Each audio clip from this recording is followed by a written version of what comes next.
The Honourable Ruth Dyson. Mr Chairman, I want to make a couple of points, probably three actually, in my contribution to this Children, Young Persons and Their Families Advocacy Workforce and Age Settings Amendment Bill. The first thing I want to do is congratulate the Minister. Raising the age of kids in care is a really positive move, and I want to congratulate her for that. She knows that Labor has pushed for that change for a very long time. It's something that we passionately believe in. It will be good. I think most of the submitters, in fact all of the submitters, perhaps with a couple of exceptions, supported that change, and the fact that the Minister's indicated that there's further steps to make in supporting a better transition from care to being out of care is a really welcome move. In fact, we had a bill before the House in 2008 which did exactly this provision, and then we lost the election and the incoming National Government dumped that bill. I'm really sort of puzzled as to why they did that and are now introducing the very provision that we could have had in place all those years ago, 8 years ago. But I guess we've only wasted 8 years, and now the Minister's clearly been able to win the argument within her own Cabinet and caucus, and has managed to reintroduce the measure that was dumped so long ago.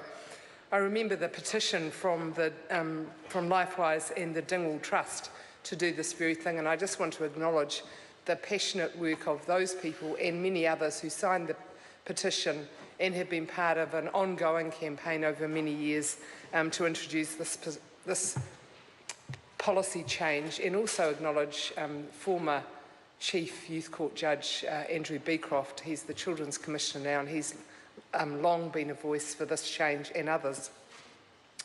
I want to acknowledge the sad contribution that John O'Naylor made. I thought John O'Naylor had more experience in this area and would have been able to make a more thoughtful and considered contribution, and I was disappointed in it.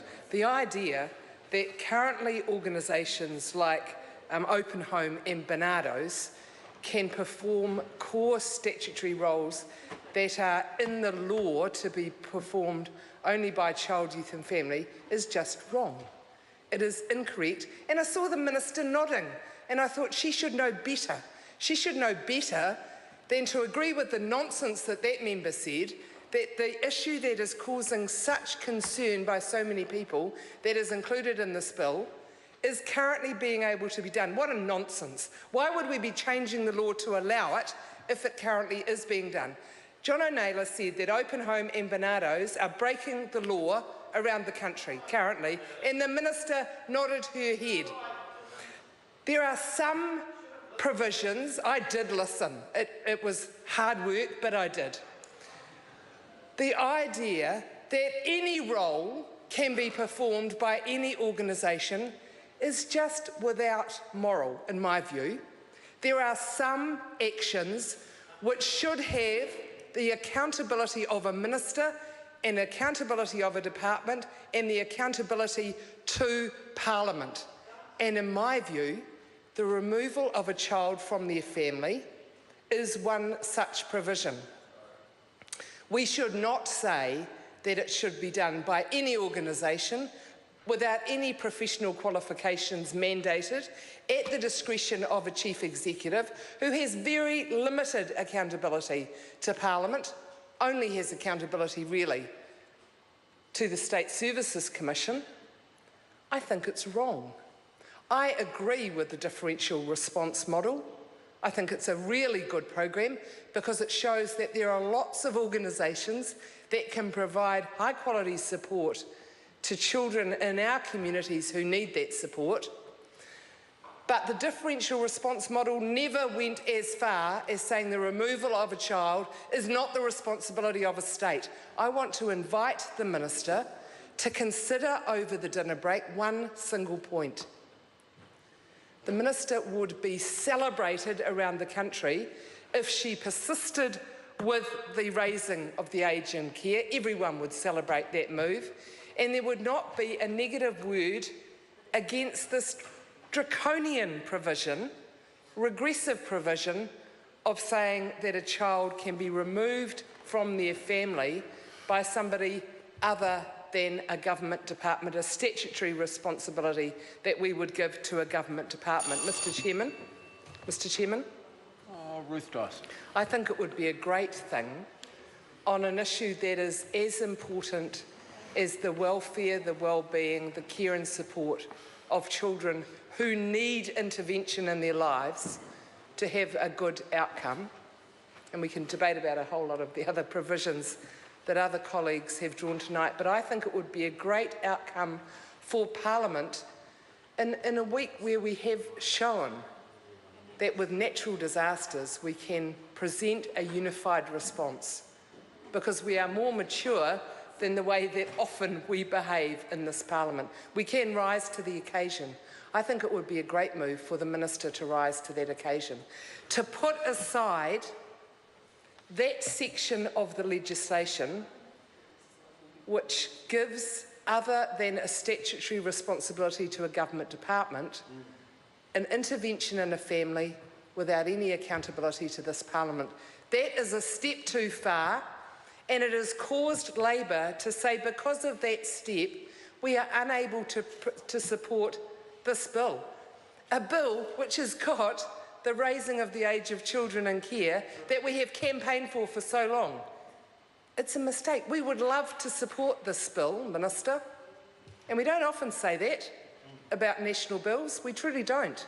We say it when it's true, though, and in this case it's true. With the removal of that one provision, this could send a really strong message to families in need, to Child, Youth and Family as an agency, and to the non-government organisations, to the community and voluntary sector, who do so much good in our society. We could say to them, Parliament as a whole, listen to you. We think there are some issues which would be a step too far in this bill, and allowing the Chief Executive, at his discretion entirely, to delegate any of the core roles of Child, Youth and Family to another organisation or individual, not even a qualification put in the legislation. They don't even have to be of any particular age, let alone a qualification. That is wrong. I think the Minister has been advised incorrectly on this issue.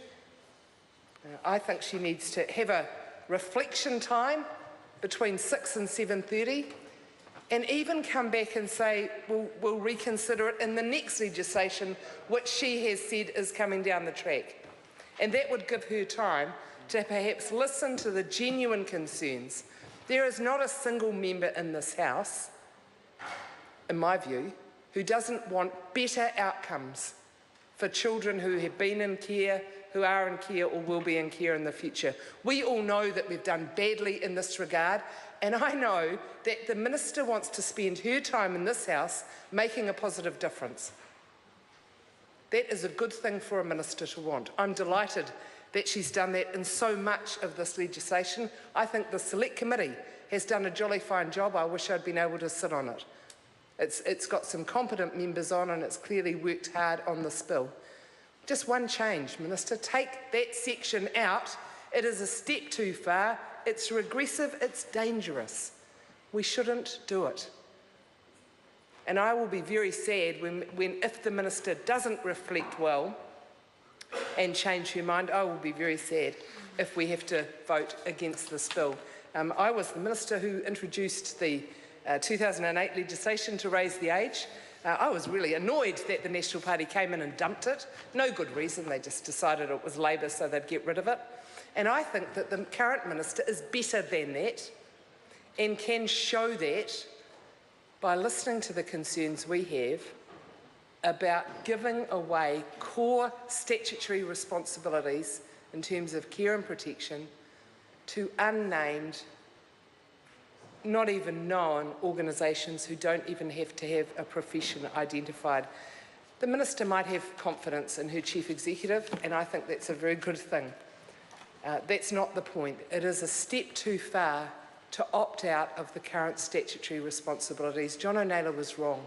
We don't do it currently. Barnardo's is not acting illegally. Open Home is not acting illegally. They cannot do it They're not allowed to do it. They don't want to do it, and for very good reason. We should have the accountability of the department and the minister to this parliament for something as critical and important as removing a child from their own family. Thank you, Mr. Chairman. Chair.